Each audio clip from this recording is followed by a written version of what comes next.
they're not designed to be on 24/7, right? Yes. The half-life of these suckers are not 24/7 for 10 years, right? They don't expect, I mean, besides my 14-year-old, they don't expect your TV to be on 24 hours a day. Hey, and if your 14-year-old is still in the house, after 10 years, I mean, I know He's got 3 years, 2 months, and 14 days. he shouldn't be there long enough to burn out a display. On this episode of AV Week, the state of BYOD in the AV industry, the power of API in AV, and consumer versus commercial AV products. All that and more next on AV Week. The network for the AV industry.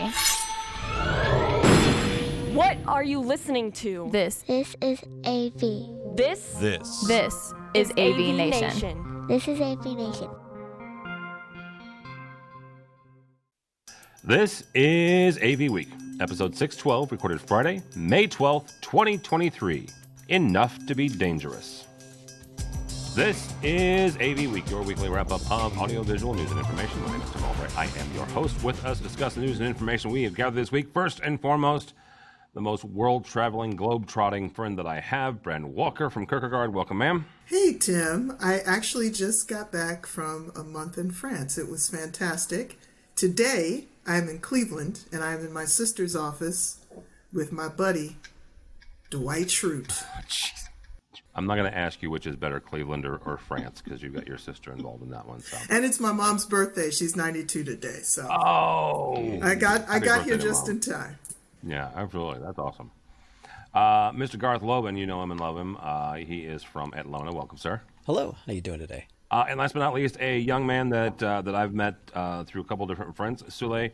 Usman. Suley is from SUUSCONNECT out of Atlanta. Welcome, sir. Thank you very much, Tim. Nice to be on this and meet everybody. And I did not just come back from France.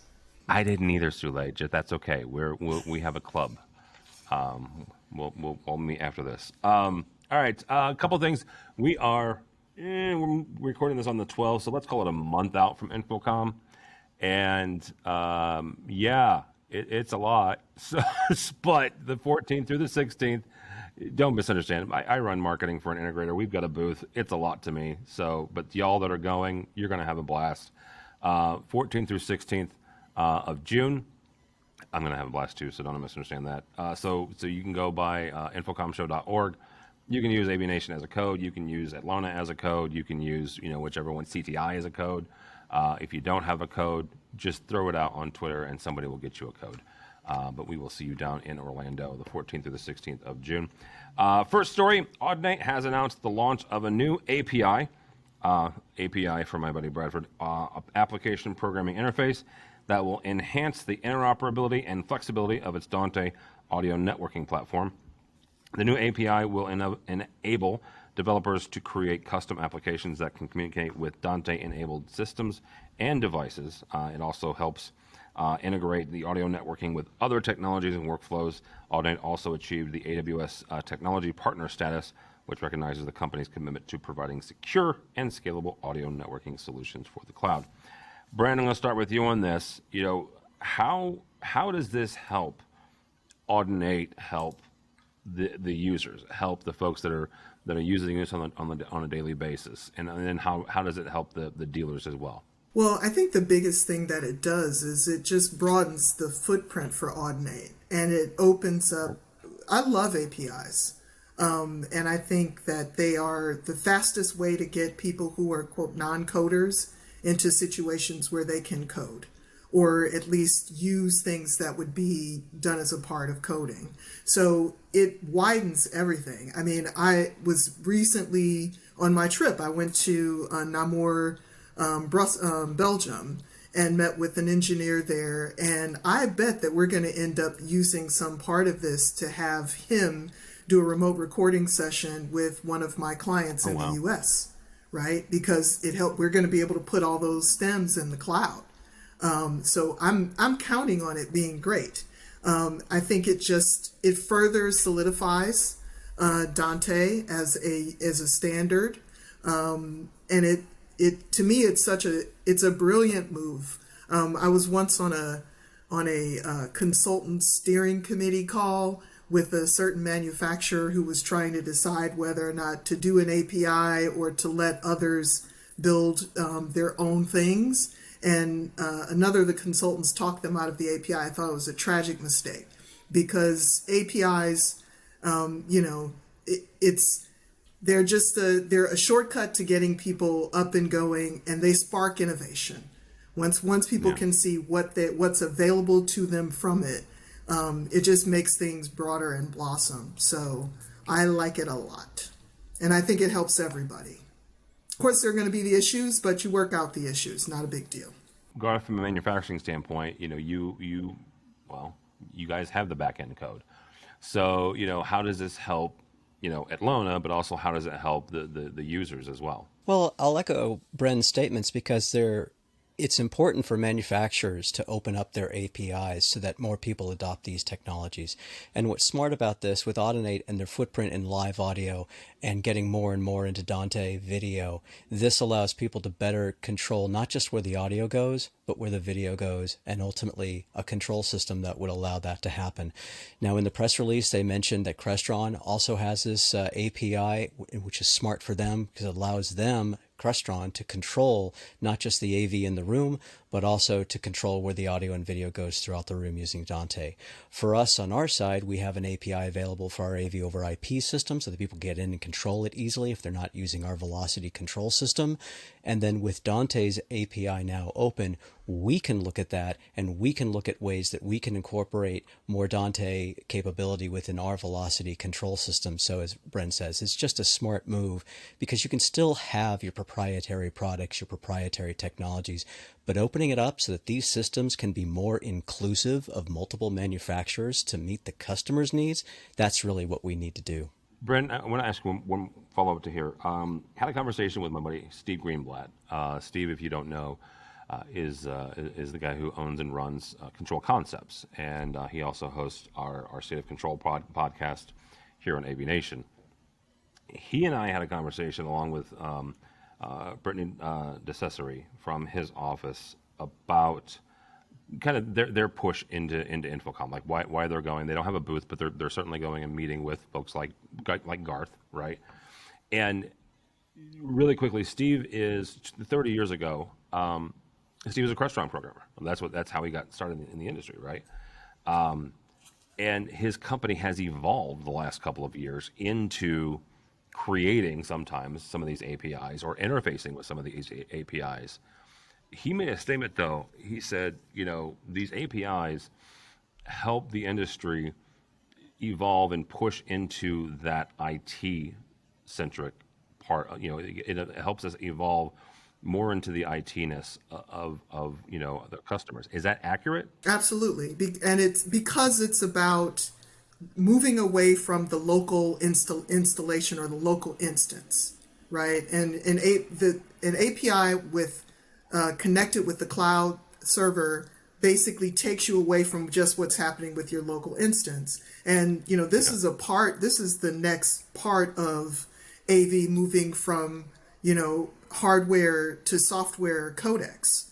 This is just the next evolution of it. So I agree completely. And eventually we'll stop thinking about it being a separate sort of thing about it being IT, right? And that it's just a part of how technology overall works, whether it's quote unquote information technology or media technology. Everything is going to interface with the cloud, is going to need to have wide area and wide adoption. Now, there could be, when you have this sort of global potential for global impact, the threats in the marketplace will start to come from different places, right? Yep. Because there will be someone somewhere who will see what they can do with the API, and they might all of a sudden start nibbling at somebody's lunch. So I would just say that anybody who's an established player has to be aware that this is going to make it easier for people who are not players yet to come into their domain. But, overall for the customer, that's a good thing because competition's a good thing. So, but yes, he's right. Got to meet him. I don't think I've met Steve. You should connect us if he's Yeah. going to be at InfoComm. He will be, and I will do that, certainly. Just not right now because my computer is somewhere. Oh, I don't know where my computer is. Mitchell has my computer, I'm certain. Next story comes to us actually from AV Magazine, discussing the importance of using commercial-grade products in professional AV projects. The author argues that while it may be tempting to use consumer-grade products in order to save costs, doing so can lead to a host of problems such as increased downtime, poor performance, and reduced lifespan of the equipment. Post goes on to explore some of the key differences between commercial-grade and consumer-grade products, such as build quality, reliability, and warranty support. Ultimately, the author concludes that using commercial-grade products is essential for ensuring the success of professional AV projects, and that investing in higher quality equipment will pay dividends in the long run. So there's a couple things with here, and I told the group this story beforehand really quickly. I had a job here in St. Louis. Customer came to us and we were doing a video wall. Like, oh hey, I can get the same relatively sized display for a tenth of what you want to charge us. We're just going to go that direction. And like, okay, that's fine. And then a year later, we're replacing it. There's a couple things with that. Number one, I'm an old failed programmer. You don't have RS-232, and this is a long time ago, kids. You didn't have RS-232 in those consumer products. Number two, they're not designed to be on 24/7, right? The half-life of these suckers are not 24/7 for 10 years, right? They don't expect, I mean, besides my 14-year-old, they don't expect your TV to be on 24 hours a day. Hey, and if your 14-year-old is still in the house, after 10 years, I mean, I know certain things going on with that generation, but, got to give them the boot, baby. He won't be. He's got 3 years, 2 months, and 14 days. He shouldn't be there long enough to burn out a display. All right, Suley, help me out on here. How do we get the users? How do we get the end customers to understand this balance between the consumer grade and the commercial grade? Unfortunately, I think that we're looking at a couple of different things. One is the status of the actual consumer, right? I think the larger the company, when they start talking about, we can get something cheaper going on the consumer side, that's when you start questioning, really? You don't have the money to kind of handle, equipment that's actually going to get the job done for you. But then when you look at the smaller companies, you bring in a few other factors, right? Maybe budget is of concern to them. They certainly don't understand about the longevity of the equipment, the fact that it's 24/7, 356, can stay on that long. They probably don't care. My experience on the mostly on the live AV side, I've run into that with hotels since I was in charge of hotels, where we very much got that kind of a response, which is, well, we're just going to go get the consumer version of this. I think that when it comes to trying to convince customers, you really have to go through those steps, and I don't know that you're going to be able to convince them if their funds are not there, or if they feel that they're not going to keep that device on 24/7, 365, or if they just feel that it's not worth it overall to just have that device in there, maybe because they've got the stigma that because it's professional grade, it's going to cost twice as much, or 3 times or 4 times as much. All of those things play a part. So I think that it's just your regular sales job that you have to go through. Still, I want to ask a follow-up here before we get further. You mentioned something there that's very important. That's the funds aren't there, right? The budget isn't there. How do you get to the total cost of ownership, which is a phrase that I learned very early on, but I loved it and I've held on to it. How do you get to that conversation? Because as I mentioned in my story, a year later, we're already replacing these suckers, right? Whereas had they purchased the commercial grade, they wouldn't have been. How do you get to that TCO? I think a really good way to do that would be almost like a case study kind of approach, right? Where you can tell them, look, this was what we went through with the previous customer purchasing a consumer grade. As much as we advise them not to, this was what we went through. And let me just break that down for you in terms of what you're spending up front versus what you're going to end up spending after the fact. If you're looking at a disposable 12 months from now, or maybe 24 months from now, then sure, go through that. But if it's not the disposable that you want, and you want that long-term efficiency from a product, it's really in your best interest to pay the little bit more that's going to end up giving you that value for money. I can tell you, Tim, that the way that we do it, the thing that I found the most motivating has been warranty, right? And tying warranty to that conversation about the lifetime cost. And the other thing is, as a designer, I feel it's our responsibility to say, okay, we know you've got this budget, and you actually have, maybe your budget is $900K, but you've got 1.4K in wishes and desires. So 1.4 million. So let's talk about prioritizing where we're going to put that money, so that the thing that you least will want to have to change is not impacted by trying to go for low budget products. Because if they even have a little bit of knowledge, it's enough to be dangerous, and they are going to go on the web and go to Amazon or Sweetwater or whatever, and they're going to find these devices. I mean, I've had this happen recently on a project where the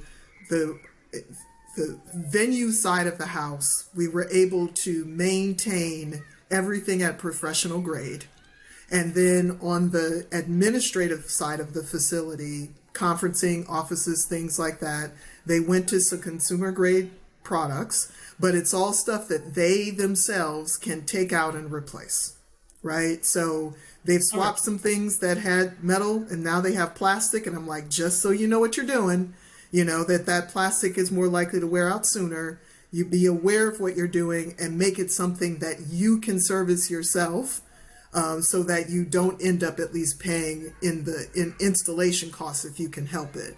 But to me, it's got to be an early conversation around prioritization. So that installation cost is one of those hidden costs, that not like dealers do it, nefariously, but that is a hidden cost when you start talking about, oh, we can just replace it in a year. Yeah, that's fine, because you're going to pay X, but you're also going to pay X if you're not able, like Bren says, to do it yourself. Garth, you wrap this one up for us. Contrast here, consumer versus commercial, and the cost benefit analysis here. I do it in two ways. To Bren's point, there are consumer grade and professional grade monitors. Look at the Sony Bravia line. The Sony Bravia that you pick up at a white goods store or a Costco, it may have IP control and it may have a 1-year warranty. But a Sony Bravia, also same size, say a 75-inch, you look at its manual, it will tell you that it's designed for 24/7 use. It's designed with a 3-year warranty. The breakdown right there is the cost to the customer, or their future cost. You can buy this inexpensive monitor and save money today, or you can buy the more expensive one and keep it running for a long period of time. And all of this, including Solei's discussion of experience, reminds me of a friend of mine, a fellow by the name of R. Bob Adams. I know he's known in the industry.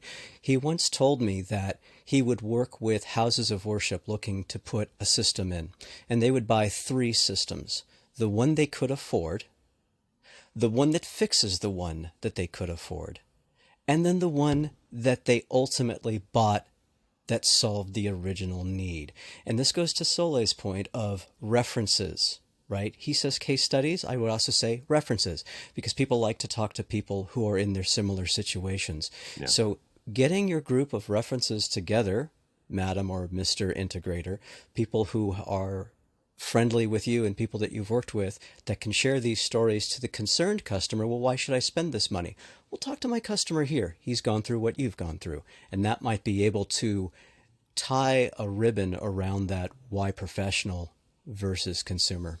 Yeah, that's a good word there. Last story here comes to us from our website, actually. LG announced their latest range of business solution monitors, which offers IT professionals expanded flexibility. Some of the key features of the new monitors, such as enhanced connectivity options, ergonomic designs, and advanced display technologies that provide high quality visuals and reduce eye strain. Also, these monitors are super thin. You can take them and post them pretty much anywhere. Not quite with a sticky note, but it's really close. This led me down a kind of a BYOD, and Garth, I'm going to start with you on this. We were already in a bring your own device, BYOD mode before COVID, right? Yes. COVID happened. Everybody is health concerns here, and certainly, you don't want to share surfaces or devices that other people have touched, possibly because you don't know where they've been. Mm-hmm. So where are we at today, Garth, when it comes to BYOD in the industry? Well, it's interesting. It's still with us, but in a more interesting way. Before it was a bring your own device, which by association, bring your own meeting, bring your own codec. How do you wish to meet? And today we have a situation in which many of us have gotten used to not having to be in an office. So we go into the office less frequently. Mm-hmm. We also go into the office with that device that's going to hold the meeting. So what we're seeing, and what I think they're playing at here, LG, is this concept of hoteling. Since we don't have physical offices as much anymore, they're still there, but we don't always live there. Maybe we're temporarily working in a room or going to a WeWork, this sort of thing. What LG's doing with these kinds of monitors is they're devising monitors that will work in these increasingly smaller spaces when there are one.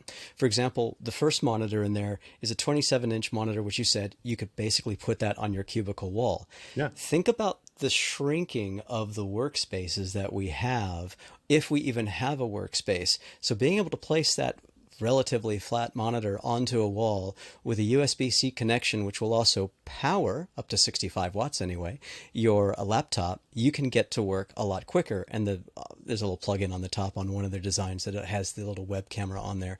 But where we are today is that, these small meeting spaces seem to be getting smaller, and people want to come in and just start to connect and meet. So that's where they're coming in with these very unique monitors. The other one that they have is basically a stacked monitor display. It's called a 2-up. With a single display, you basically have two 27-inch monitors, so to speak, kind of stacked on top of each other. Again, think of a small space, no desk space at all, perhaps, in these little portable cubicles that they're showing it being used in. And so for these data hounds that have got maybe a quad screen in front of them, this could replace one of them and get a second one side by side. Two monitors, you got much bigger tableau to work with as far as your data that you're spreading across. I think it's rather unique what they're trying to do here, but it's just meeting a need of smaller, meeting spaces when you even go in to have one. So it's interesting. I've been doing some research on from both Gartner and CBRE. CBRE's big, ginormous retail or commercial real estate company. What Garth was just talking about is 100% true. The space per employee is shrinking as various leases are coming up and folks aren't renewing, and so these management companies are looking at ways to reduce the overall cost, but also reduce the overall space.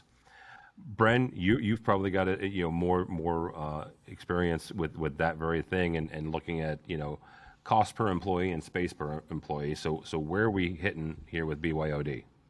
Well, it's funny. I was thinking about just now how I want one of those. I haven't been back. We have 3 offices. I haven't been in one of our offices since 2019. Yes, but you have a very lovely office in St. Louis. I want to point out. I know, and I haven't even been in it. So as someone who travels, it's. Oh, and trying to, as you speak about the data hounds, if you do design, try to look at drawings on a 14-inch laptop screen and really try to conduct a meeting that way and see all the participants and everything else. So I think it's the more the better. The one thing that I thought about as I read that article is how little I needed my power converter when I was in Europe, because of all the devices that I could charge via USB-C, and how that is even more revolutionary than what is happening with these monitors, because it really does make the world flat, right? And it just before it's like you're carrying all these different things, and I'm like, no, I have one, and then I've got a USB-C cable that I'm plugging in Luxembourg and in Belgium and in France and wherever. So I love it all. So that reminds me, a dear friend, Joe Cornwall, who just recently retired from Legrand. He was the first person I ever met that was, oh my gosh, so gung-ho about USB-C for exactly that reason, Bren, right? And he preached the wonders of USB-C for years until he retired here recently. And he probably still is, bothering people in Southern Florida for that. Sule, we'll let you kind of wrap this one up. What is the present state of BYOD in the corporate space? When I look at that and I compare it to this product, I mean, I don't think that we're going down the wrong road. I don't think you can go wrong with BYOD. I think that you can't not wrangle it, I guess, because of the security factor of IT departments are very concerned about people bringing their own devices and plugging in wherever they want to, plug in. You've got USB cables or rather outlets that you're being told now in airports and hotel lounges that you shouldn't plug into those because you can get nefarious downloads through that. I think that from the corporate standpoint, it's going to continue. You're going to continue getting BYOD. You have to embrace it. And the fact that you're getting products like this that you can literally hang on your cubicle, I think it's a good thing. I think what corporate needs to do, though, is they need to look at how they can make the cabling much more pretty, right? So you can hang that on the cubicle, but then you're going to have all these cables again coming, all over the place. So there's some aesthetics that will have to be involved unless they end up doing something that's wireless, I guess. But I don't think you can stop the BYOD trend in corporate. And I think further to that point, over time, it actually will be better for IT because the biggest stumbling block for users is always interface. How do I do X? So if they're using a device that they're familiar with, they will need you less. That's not a bad thing, I don't think. That's not a bad thing. All right, that's a good place to stop. Bren Walker from Kirkegaard. Thank you, ma'am. How do people connect with you? Bren at Kirkegaard.com or Brenda J. Walker on LinkedIn. And I just want to say that this InfoComm will be my first InfoComm as an AVIXA board member. And I want to hear from people out there. Please approach me and tell me what you like or do not like. Okay? I really want to hear from folks. I think that we as a board and as an organization have to do a good job of reaching out to our member companies and individual members and making sure we're serving you the way you want to be served. So look for me at InfoComm. Come talk to me. Tell me anything that's been grinding your gears. I want to hear about it. All right, very good. Mr. Lobban, thank you, sir. How do people connect with you or Atlona? Well, you can reach me at garth.lobban@atlona.com. And keeping the InfoComm theme moving, we are going to be at stand 4471. We're celebrating our 20th year in business, so we'll have a couple of happy hours on the first two nights. And if you are looking for a passcode, as Tim mentioned at the top of the hour, you can use ATL175. Get yourself a free floor pass, and I'll see you at the show. Drinks on Garth. Very nice. Sule, very nice to meet you, sir. Virtually at least. How do people connect with you or SUUSCONNECT? They can reach me on my email, Suley, SULEY, at SUUSCONNECT.com. I'm on Twitter at Sule Usman, and I'm also on LinkedIn, Sule Usman at LinkedIn. I'm also at InfoComm. Yay, all of us going to InfoComm. I am conducting a session. I'm presenting a session on recruiting and hiring and changing we're looking at reframing the approach to recruiting and hiring in the audiovisual industry. That is taking place on Tuesday the 13th at 1:30 p.m. I don't have the room number in my head, I'm sorry, but if you're interested in that, please attend, because it really is about reframing. I'm not going to follow the usual pattern of, just talking about how to recruit or hire. It is about reframing. It's totally about saying, this was the way we used to do things. You now have to kind of step up. You got to take AI into consideration and do a whole bunch of things. So love to see you there. We should be talking about that, man. We could talk about that, let me tell you. I was going to say, we have a half an hour program. We can keep recording, though, for Mitchell. To find Sule's session, go and look for it when you register. You can register for right there and check him out on Tuesday. For me, for Tim Albright, do not follow me on the Twitters. I'm still a Bears fan, and that's all I'm going to say about that right now. But go by the website if you would, please. AVNation.tv. That's AVNation.tv. You will find this program and a host of others, including our previews for InfoComm. Those by the time this posts, those will have started to post because Mitchell has been working his fingers to the bone, and those will be ready to rock and roll. We will be heading there. If you want to use Garth's code, that's fantastic. If you want to use AVNation's code, that's also fantastic. I mentioned my day job. I run marketing for CTI out of St. Louis. We have a booth, 4101. You can come by there, and you can win some money. I'm just going to put it like that. So, if you're an end user, Bren, you're not eligible. Cash and drinks. This is going to be a great show. And you haven't been back to St. Louis either, Bren. So Fair. You know what? I promise you that I will get to St. Louis before the Bears get to the Super Bowl. Whoa! Oh. Which will happen right after the Browns get to the Super Bowl. All right. Even Dwight is crying for the Bears and the Browns. All right. But yeah, go by our website, AVNation.tv. That's AVNation.tv. Thanks so much for listening. Thank you so much for watching. That's all the time we have for AV Week.